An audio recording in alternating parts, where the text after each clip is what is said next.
The BCL 102, 7.62 by 5.1 or 308. Take your pick.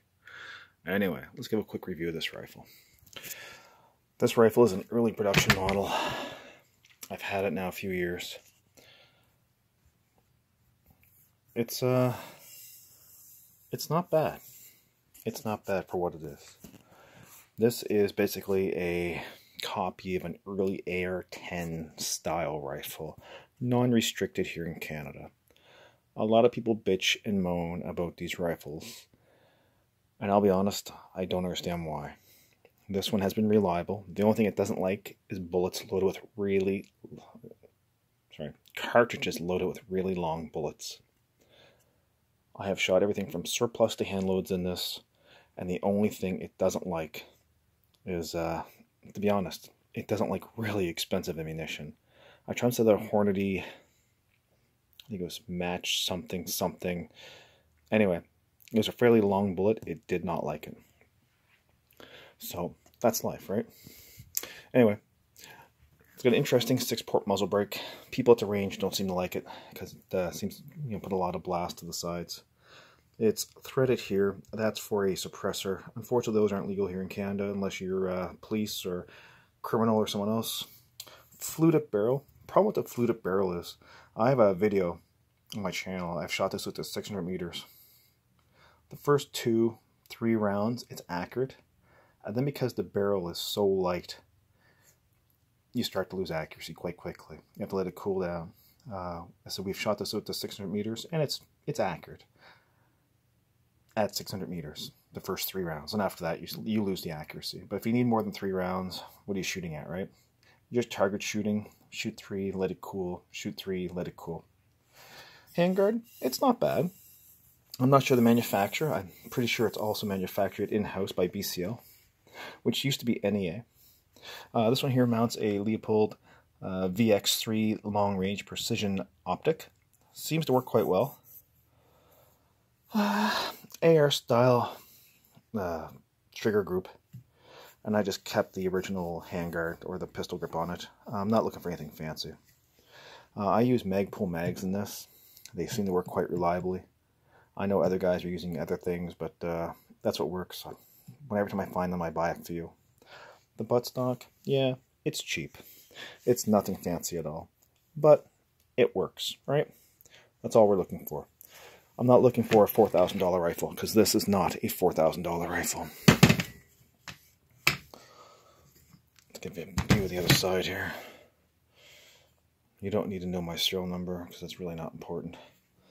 Bolt release on this side. Handy thought. Everyone's like, oh, it's cheap ambi safety. Well, it works. Said, when I bought this, I hunt with this. I take this into the woods. This is not only a range toy. This will put a deer on the table. And it does that quite well. It's nothing fancy. I've shot the stag. Everyone's like, you gotta buy a stag. It's much better than the BCL 102. I've seen some pretty shitty stags. It's just the way it is. Every production run has lemons. It really does. It's much like when you buy anything. I work with a bunch of guys who swear by certain brands of trucks, and another guy will buy that same truck, and it's just a piece of garbage. And that's life. That happens.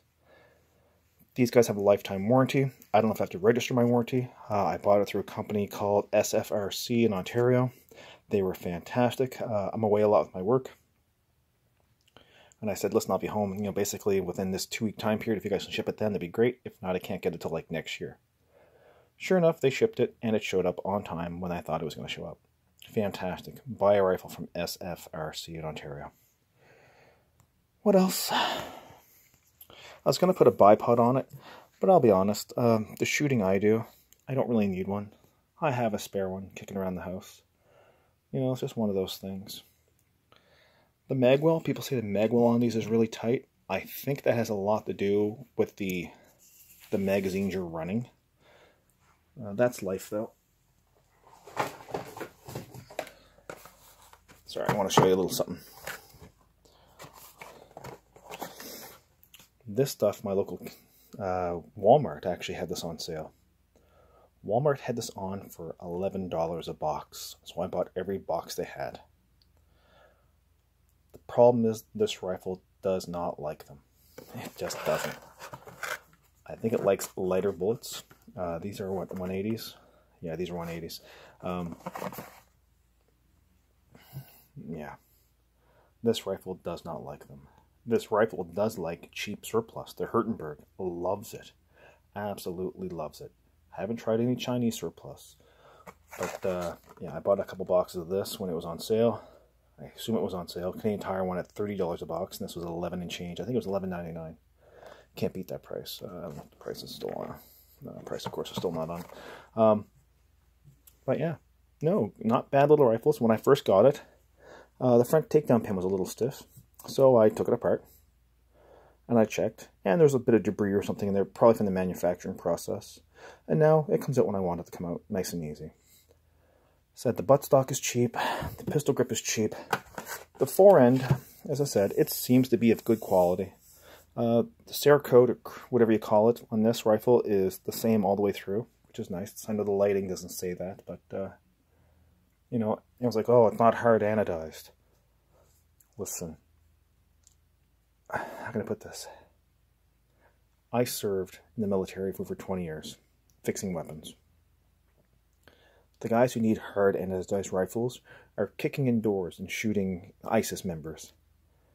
The average hunter in Canada doesn't need these things. Hence, these are just fine. They are truly just fine. I am sick and tired of armchair commandos shitting all over guns because they think it needs this and needs that. Mil-spec is the lowest quality you can get. Do you know that? You probably don't. You're thinking, oh, that's not mil-spec. Mil-spec means military specifications. They're usually the lowest specs, just so it'll pass. It'll pass muster with the troops. And usually the troops don't like it either. The C7, the only thing good on that is the barrel. The rest of the rifle is pretty much junk. I've been to the factory. They're nothing fantastic. I have an STI here at home. AR-15. It is beautiful. Custom-made gun. C7, not so much. Yes, I'll take flack for this. Whatever. Do you have 20 years experience fixing them? No, you probably don't. But that's just my opinion. What else? I think that's about it, really. So they're an interesting piece.